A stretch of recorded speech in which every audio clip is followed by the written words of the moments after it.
आज कर रहे हैं हम परावर्तन के बारे में। परावर्तन एक बेसिक टॉपिक है और इस टॉपिक के बारे में नॉलेज होना बहुत ही ज़रूरी है। छोटे छोटे कुछ सवाल बनते हैं जो कंपटीशन एग्जाम्स में भी पूछे जाते हैं, उनको भी हम क्लियर करेंगे। तो स्टार्ट करते हैं। परावर्तन परावर्तन क्या है कि प्रकाश की एक ऐसी घटना है जिसमें प्रकाश किरणें किसी चमकीली सतह से टकराकर वापस उसी माध्यम में लौट जाती है। माध्यम बदलता नहीं है तो प्रकाश का वेग भी नहीं बदलता है। प्रकाश का वेग वही रहता है। देखते हैं, हमारे पास एक चमकीली सतह है। हम उदाहरण के लिए इसको दर्पण ले लेते हैं। ये हमारे पास दर्पण है। दर्पण है तो नीचे चांदी या निकल की पॉलिश होगी। चमकीले पदार्थ की पॉलिश की जाती है। चांदी और निकल दोनों ही चमकीले पदार्थ हैं। ये वाली जो सतह है वो परावर्तक सतह होगी। परावर्तक सतह होगी। परावर्तक सतह का मतलब होता है यहाँ प्रकाश किरणें आएगी तो यहाँ पे परावर्तन की घटना होगी। देखते हैं परावर्तन की घटना किस प्रकार होती है।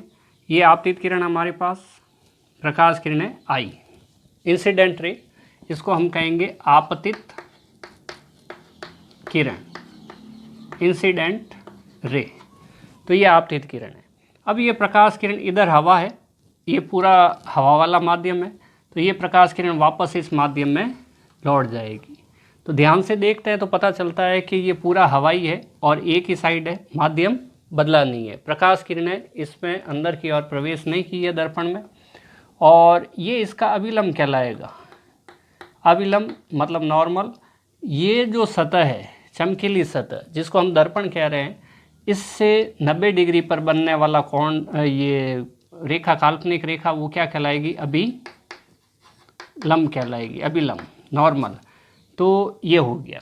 सेकंड, ये प्रकाश किरण जो होगी वो परावर्तित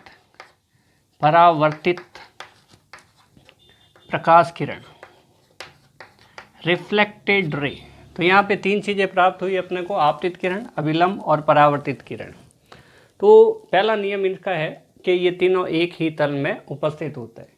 तल का मतलब ये हुआ हमारे पास कि जैसे ये आपतित किरण है, ये अभिलंब है और ये परावर्तित किरण है। अगर हम इस चौक की इस स्थिति की बात करें तो ये तल में उपस्थित नहीं है, ये तीनों एक ही तल में उपस्थित है। या तो ये थोड़ा बाहर आई हुई या अंदर गई हुई होती तो ये एक तल में उपस्थित नहीं होती। दूसरा, हमारे पास आपतन कोण आई की परिभाषा। तो आई को हम क्या कहेंगे? आई को हम कहेंगे आपतन कोण,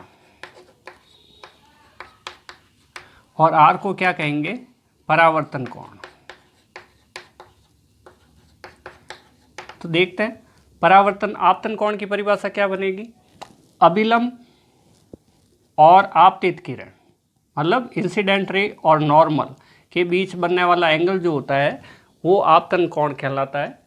और ये वाला अभिलंब और परावर्तित किरण, इसके बीच बनने वाला कोण, परिभाषा पूछे तो ये बोलेंगे अभिलंब और परावर्तित किरण के बीच बनने वाला कोण जो होगा वो रिफ्लेक्टेड एंगल ऑफ रिफ्लेक्शन कहलाएगा, परावर्तन कोण कहलाएगा।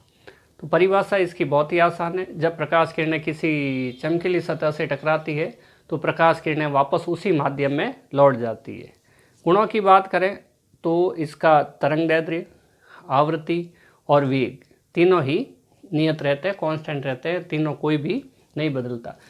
छोटा सवाल इस टाइप से भी आ सकता है कि परावर्तन की घटना में कौन सी राशि परिवर्तित होती है? तो फर्स्ट आवृत्ति, तरंगदैर्ध्य, वेग, और उपरोक्त में से कोई नहीं। तो आंसर कौन सा हो सकता है?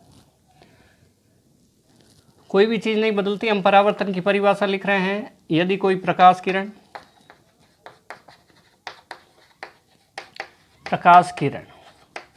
चमकीली सतह से टकराकर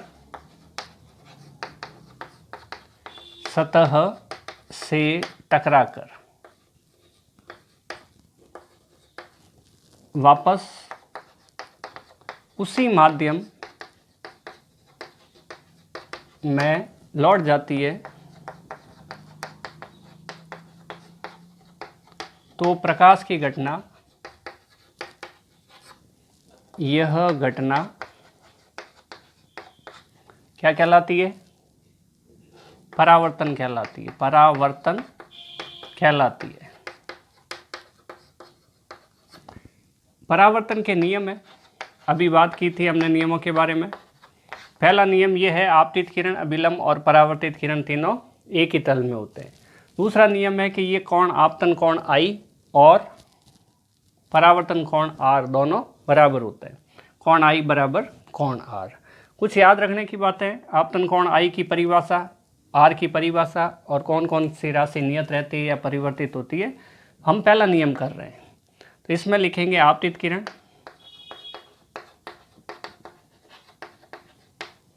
अभिलंब और परावर्तित किरण,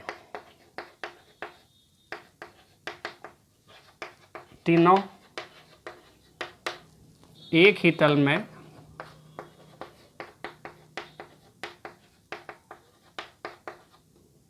होते हैं। ठीक है।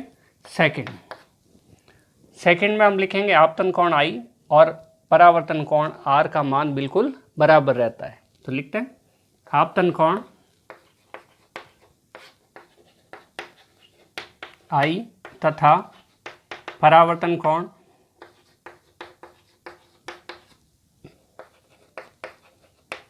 R बराबर होते हैं, बराबर होते हैं। ठीक है। तो हम यहाँ लिख सकते हैं कोण I बराबर कोण R, दोनों ही मोस्ट इंपॉर्टेंट नियम है।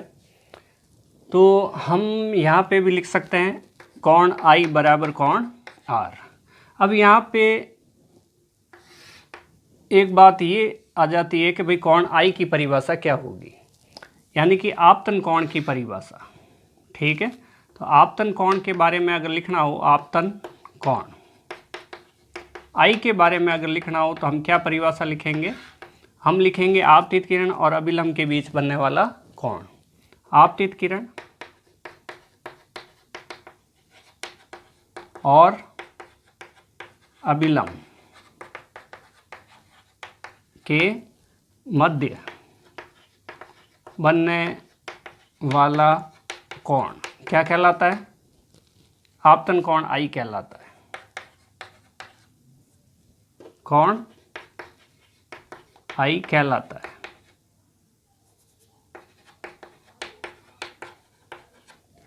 सेम अगर बात करें परावर्तन कोण की, तो परावर्तन कोण की परिभाषा भी इसी प्रकार बन जाएगी। कैसे बनेगी? अभिलंब और परावर्तित किरण, यहाँ लिखेंगे अभिलंब और परावर्तित किरण के मध्य बनने वाला कोण परावर्तन कोण R कहलाता है।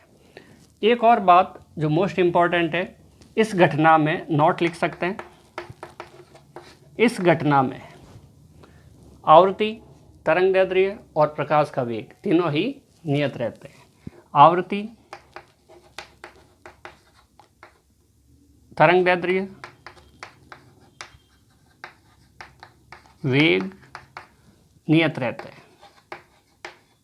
इंपॉर्टेंट पॉइंट है, नियत रहते हैं। तो इस प्रकार क्या देखा हमने परिभाषा, क्विक रिवीजन करते हैं 2 मिनट में।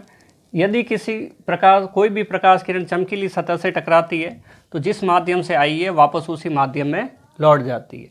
परावर्तन की घटना सभी वस्तुओं से होती है। चमकीली सतह नाम इसलिए बोल रहे हैं ताकि चमकीली सतह से परावर्तन की घटना बहुत ही अधिक मात्रा में होती है। दीवारें भी परावर्तन की घटना करती है। कोई भी वस्तु हमें दिखाई देती है वो परावर्तन की घटना के कारण दिखाई देती है। जैसे एग्जाम्पल के यहाँ पे ये वस्तु है, ये हमें दिखाई कैसे देगी? इस वस्तु पे प्रकाश किरण कहीं से आएगी, आपतित होगी, फिर इस वस्तु से टकरा के प्रकाश किरण हमारी आंखों पे गिरेगी, तो ये परावर्तित प्रकाश किरणें होगी। अगर कोई वस्तु प्रकाश किरण किसी वस्तु पर आपतित नहीं हो और डायरेक्ट हमारी आंखों पर आपतित हो तो वो वस्तु हमें दिखाई नहीं देती। तो ये बात है। तो अगर सवाल ये पूछा जाए कि वस्तुएं हमें दिखाई कैसे देती है, तो हम ये बोलेंगे कि प्रकाश किरणें पहले वस्तु से टकराती है, उसके बाद परावर्तन की घटना होती है, और परावर्तन की घटना के बाद वस्तुएं जब हम प्रकाश किरणें जब हमारी आंखों पर आपतित होती है तो वस्तु हमें दिखाई देती है। दूसरी बात, ये कोण I और कोण R बराबर है, इस चीज़ को हम समझते हैं। कोण I और कोण R बराबर है, ये कोण उदाहरण के लिए मान लिया 30 डिग्री है, तो ये कोण भी कितना होगा, 30 डिग्री होगा। सोचो ये कोण 45 डिग्री है, तो ये कोण भी कितना होगा, 45 डिग्री होगा। मतलब ये दोनों कोण बराबर होंगे। अब एक और कंडीशन लेते हैं, यदि प्रकाश किरण इस दिशा में अभिलंब के अनुदिश अगर आती है, तो अभिलंब के अनुदिश आती है, तो अभिलंब और आपतित किरण के बीच में कोण कितना बनेगा, 0 डिग्री।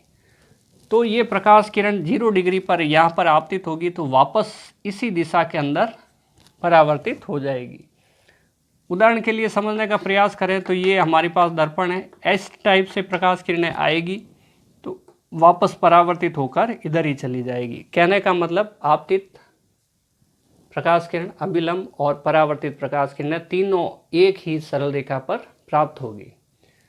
आपतन कोण I का मान 0 होगा, परावर्तन कोण R का मान भी 0 होगा, लेकिन कोण I बराबर कोण R रहेगा, परावर्तन की घटना का पालन, जो नियम है उनका पालन होगा।